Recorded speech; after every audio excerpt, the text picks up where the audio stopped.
The child's symptoms begin with mild fever, headache, muscle pains, followed by vomiting and diarrhea, then bleeding from the mouth, nose, and gums. Death follows in the form of organ failure from low blood pressure. Sounds familiar? If you're thinking this is Ebola, actually in this case it's not. It's an extreme form of dengue fever, a mosquito-borne disease which also does not have effective therapy or a vaccine and kills 22,000 people each year. That is actually twice the number of people that have been killed by Ebola in the nearly 4 decades that we've known about it. As for measles, so much in the news recently, the death toll is actually 10-fold higher. Yet for the last year, it has been Ebola that has stole all of the headlines and the fear. Clearly, there is something deeply rooted about it, something which scares us and fascinates us more than other diseases. But what is it exactly? Well, it's hard to acquire Ebola, but if you do, the risk of a horrible death is high. Why? Because right now, we don't have any effective therapy or vaccine available. And so that's the clue. We may have it someday. So we rightfully fear Ebola because it doesn't kill as many people as other diseases. In fact, it's much less transmissible than viruses such as flu or measles. We fear Ebola because of the fact that it kills us and we can't treat it.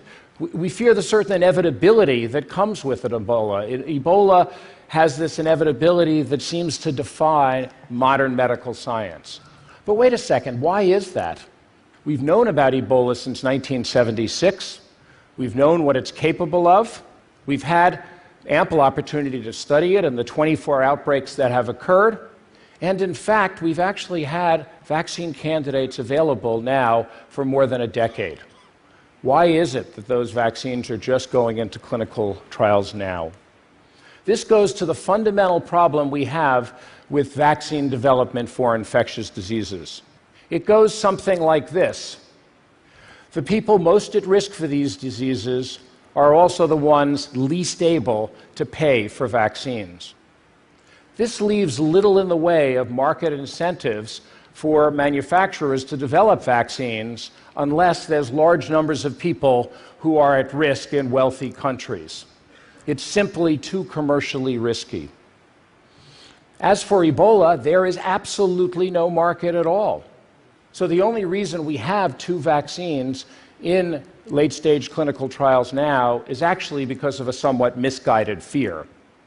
Ebola was relatively ignored until September 11th and the anthrax attacks, when all of a sudden people perceived Ebola as potentially a bioterrorism weapon. Why is it that the Ebola vaccine wasn't fully developed at this point? Well, partially because it was really difficult, or thought to be difficult, to weaponize the virus, but mainly because of the financial risk in developing it. And this is really the point. The sad reality is we develop vaccines not based upon the risk the pathogen poses to people, but on how economically risky it is to develop these vaccines.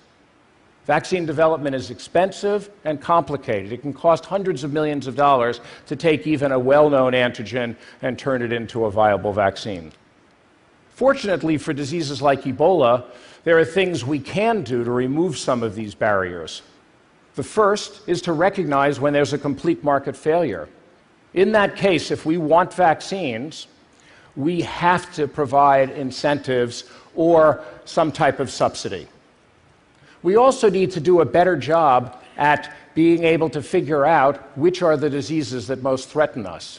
By creating capabilities within countries, we then create the ability for those countries to create epidemiologic and laboratory networks which are capable of collecting and categorizing these pathogens.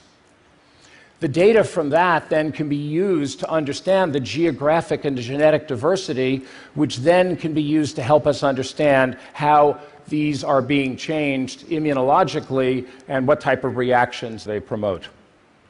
So these are the things that can be done. But to do this, if we want to deal with a complete market failure, we have to change the way we view and prevent infectious diseases.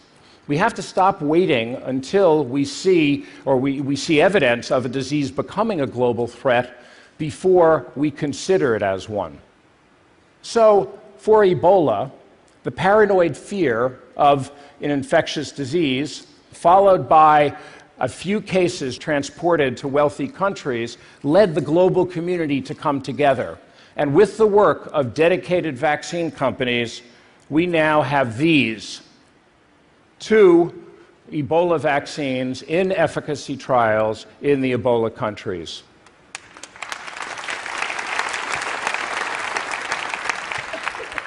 And a pipeline of vaccines that are following behind. Every year, we spend billions of dollars keeping a fleet of nuclear submarines permanently patrolling the oceans to protect us from a threat that almost certainly will never happen. And yet, we spend virtually nothing to prevent something as tangible and evolutionarily certain as epidemic infectious diseases. And make no mistake about it, it's not a question of if, but when. These bugs are going to continue to evolve, and they're going to threaten the world. And vaccines are our best defense. So if we want to be able to prevent epidemics like Ebola, we need to take on the risk of investing in vaccine development and in stockpile creation.